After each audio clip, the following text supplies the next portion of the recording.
How's your energy, Southern Arizona? It's now time for the Friday Football Fever, one of the most in-depth high school football shows in the border Southwest and the crazy AZ. Good evening to you.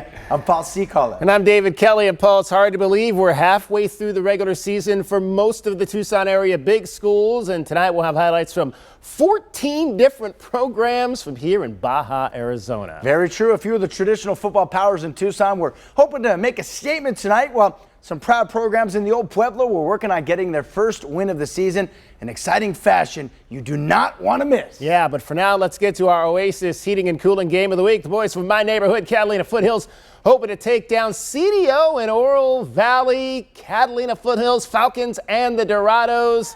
Welcome to October. That's quite bedazzling right there. Breast Cancer Awareness Month. Everybody wearing their pink, except for those Dorado coaches in their Hawaiian green and gold. This is Game 5, which means Ironwood Ridge transfer Jordan Thomas there can play for the Dorados next week. Foothills got the ball first, gave it right to CDO. Chance Castle with the pick of Austin Bourne. And then Caden Goldtooth is going to show off his laser. That's easy to do when you've got receivers like Dalen Beck laying out in the red zone.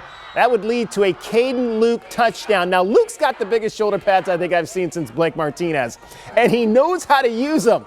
It's going to take about 7 guys to bring him down here. This kid can power clean 315. And then check this out right here. This is about as good as I've ever seen. Are you serious right now? Get out of here.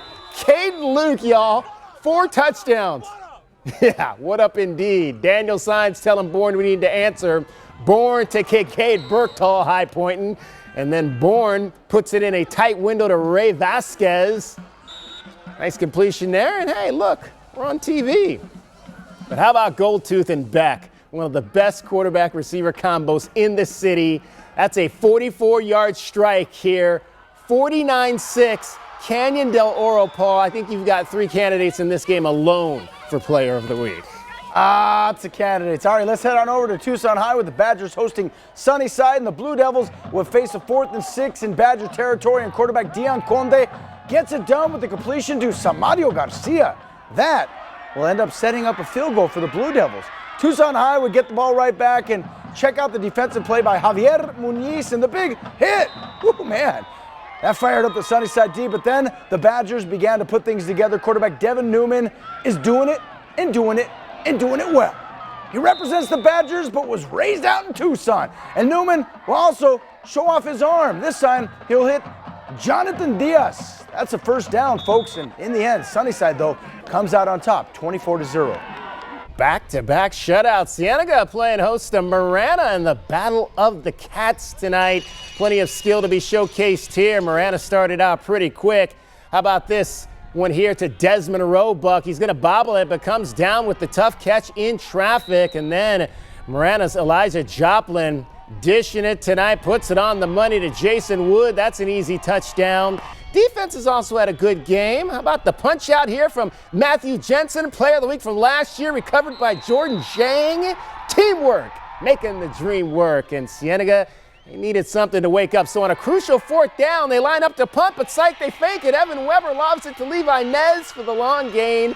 That was 4th down, pretty gutsy. Miranda, though, wins it on the road by 10.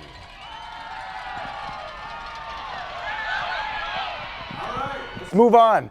From Vail, let's head to Midtown, where Southpoint was hoping to move above 500. It's been a bit tougher for Southpoint this season, who's now playing in the much tougher division of 6A. Meanwhile, Micah Mountain is the newest program in the city and still trying to get more football experience with the lineup of a number of underclassmen. And here come the Lancers breaking through and sprinting down the field to open up the game. Oh yeah, Southpoint will get the ball first. And how about Fredo Sotelo about to hit Nate Spivey. And after the catch, look at the stiff arm. Hiya! First down, Southpoint. And after that, the quarterback Fredo Sotelo will keep the ball himself, and he's going to push forward to help move the chains once again. 1st and goal for Southpoint. A few plays later on the goal line, and Sotelo dives in for the touchdown. Southpoint leads 7-0, and on the ensuing possession, Micah Mountain quarterback Jaden Thorson will hit Jack Bradley for the first down. But after that, Southpoint's defense begins to step it up with John Martin coming up with the INT, and then a nice little run back to put the Lancers back up in Micah Mountain territory. That'll set up this. Fredo Sotelo at quarterback. Making it happen, Captain. His second straight rushing TV going untouched. Southpoint leads 14-0, never looks back. That's a candidate for Player of the Week as well. The Lancers win 55-14.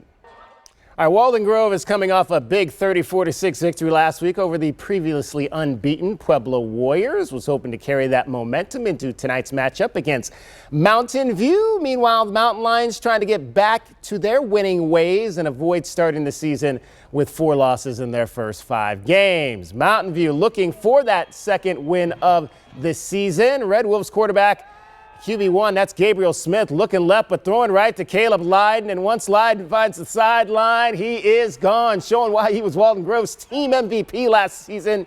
80-yard touchdown. Red Wolves take a 7-zip lead, and hey, easy, don't hurt your best player there, jumping on him. Mountain View's turn now. William Howe throwing a nice, crisp, quick slant to Josh Roman Jr. That's a first down. And speaking of quick slants, how about Paul Guy? He's having one heck of a season. Twice over 100 yards already this year. And Gabriel Smith is going to reward him with 6 points. Walden Grove jumps above 500. Paul, they get the 49-42 win over Mountain View. The boys from Sahuarita played big for a second straight week. Meanwhile, we were far from over with. After the break, we'll continue our in-depth coverage of high school football right here in the Old Pueblo. That's right, Paul. Not only will we have our play of the night, you don't want to miss that. We'll have action from 6 teams as well.